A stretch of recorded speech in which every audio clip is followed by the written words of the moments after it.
Hello and welcome to this week's guided reading with me, Becca Handley, for the 10th to the 16th of June 2024.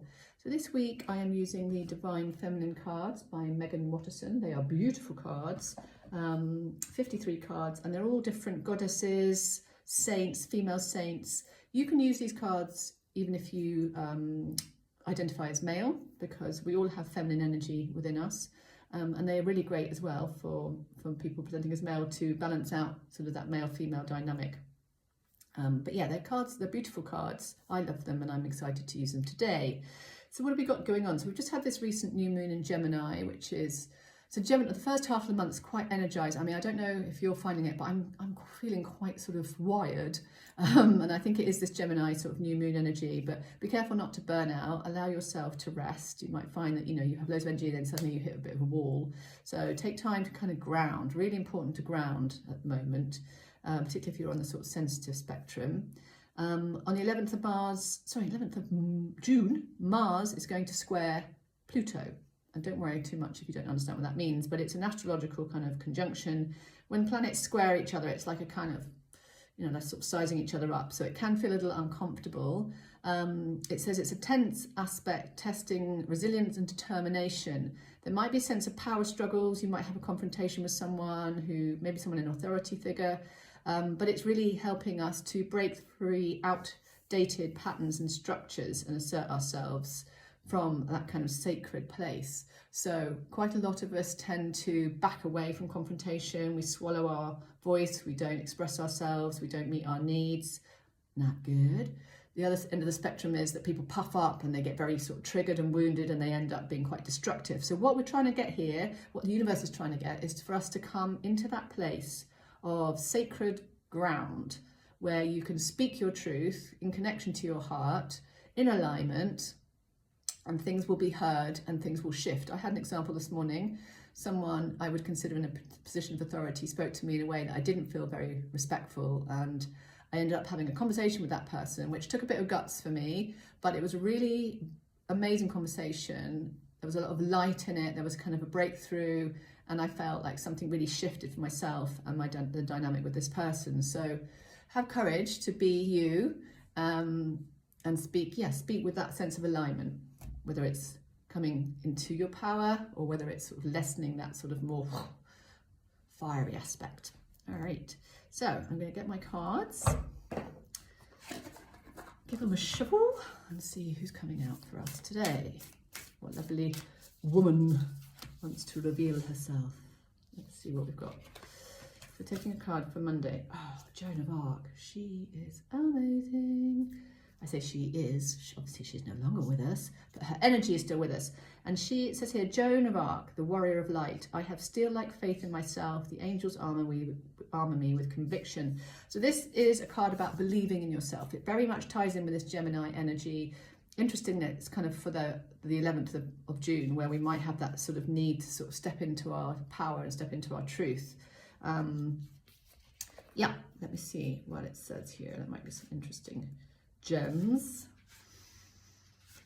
It says here, Joan of Arc's life is a testament to what is possible for us when we believe steadfastly in our own vision.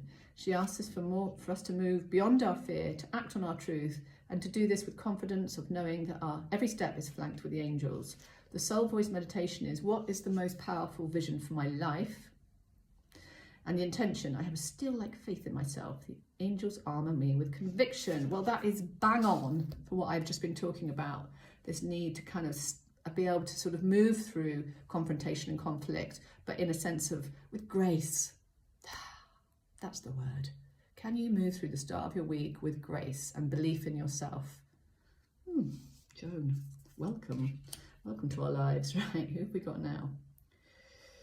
Coming through. Now, am I going to say this right? Amaterasu. Amaterasu. Sorry, Amaterasu. I'm not so sure I'm saying that right. She's a Japanese goddess. She's the goddess of light. She's got she looks a little bit like a sort of ancient version of Bjork with those two things on her head. We are all sacred mirrors reflecting back the same light. Indeed, we are. We're all mirrors to each other, which is when you experience something in your life, it's always good, something tricky maybe, it's kind of a good thing to check in and just say, is there a mirror in there? Is there something in me that I need to be looking at? Okay, it's not always easy. And it's not always the case, but sometimes there's a little lesson reflected in the other person's behavior. Right, so let's see what she says. So she is very much about, she was a goddess who retreated into, her name means shining in heaven, beautiful. She got into a fight with her brother, we've all been there, the god of storms, Susanoo. Susanoo. He was a god of storms in the sea. His violence made Amaterasu so upset and angry, she retreated into a cave, leaving the world in darkness. Oh, I bet she was missed. Some time passed, and a little Kami of Merriment, he sounds fun. A Kami of Merriment was placed a mirror outside her calf and laughed so much that Amaterasu became curious. She peeked outside and saw a beautiful goddess, a stunning vision of the dawn. She didn't realise it was her own reflection. Surrounded by laughter, her anger and depression lifted, and she agreed to leave the cave, bringing her light back into the world. So many of us have felt overwhelmed by the energies in the last few months. If you're on the sensitive spectrum, if you're a spiritual soul, an empath, an HSP, highly sensitive person, you will have probably found the last few months a little intense. I mean, who isn't? There's a big shifts going on out there. So it's really understandable and, you know, self-love to step back sometimes and kind of go in a bit. But what this card is saying, it's time to start coming back out into the world a little bit. The world needs your light. If you're watching my video, particularly if you've watched it more than once, you are here to shine your light. You are a light worker, my friend. I tell you now, if anything resonates about my videos, you chose to come here, you chose to come and do this work. So bless you, because it's not always easy, but you are here and the universe needs you. So it's a card to kind of come out, start to find that levity, sort of, you know, the laughter around you, put it out there for some laughter, some joy. It says here, sometimes even the solar goddess needs to be inspired or reminded of why she shines so brightly, not just for the sake of her own reflection, but for those beloved beings that need her rays of light to remember their own. Sometimes we need the sight of the faces we brighten in order to remind why we are so devoted to finding our way back to the light. So where can you be the light for someone midweek? Maybe someone needs your light. Maybe someone needs some wisdom or some laughter. Yeah, let your light shine. It's a gorgeous, gorgeous message. Okay, so we've got someone in here for the weekend, Friday going into the weekend.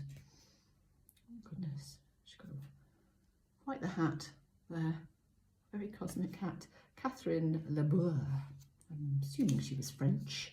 I don't know all the ladies in this pack. Let's have a look. 48. So she is the patroness of miraculous healing. I'm ready to heal. I am worthy of the miracles meant for me. Now, if you listened to my video last week, or you have listened to Lee Harris's video for this month, you will know that there is miracle energy around right now. Things can shift. Things are going to shift quickly in ways that will sort of not always how we expect them to. So she is really kind of reflecting that message that's coming through, that there are some miracles. If you're looking for answers around health, if you've got some issues with finances, work, relationships, the universe, if you want those to shift, put it out there to the universe, because it will help you. You know, it really does pay to pray. You don't have to be a religious person. Just being aware of something bigger and higher. Doesn't have to have a name or a gender. I mean, for me, Great Spirit, as the Native American tradition would say, it's an energy. Just put it out there. It will support you. So it says here, oh, she was from France, the Côte d'Or, the Golden Coast. She had a vision of Mother Mary standing with rays of light streaming up from the centre of her open palms. So she, wow, I'm just reading about her. She's amazing. She had this medal that she could heal people with. Now that sounds pretty special. St. Catherine's miraculous medal became wildly popular among all sects of Christianity. It's worn by millions of Christians all over the world to this day. I've never heard of her. See, she's never come out in my cards. These are a new pack for me. Healing might not arrive in the way we expect it to. Our lower back may throb with pain, but our heart has shifted. There's a miraculous amount of light within our lives again. If we hand over an attachment to what healing is going to look like, we can receive all the blessings waiting for us. That's interesting, isn't it? Because sometimes we really focus on something changing, but actually there's a story going on that we don't know the bigger picture, and actually it could be taking us on a journey of heart opening, for example, connection, moving through some old blocks. So just the soul voice meditation, what can I ask for help in healing? Be a bit more open maybe in that. And the intention, I'm ready to heal, I'm worthy of the miracles meant for me. There you are, my loves. Take care on the path. Thanks for joining me. Have a lovely week ahead, and I'll see you next week. Lots of love. Bye bye.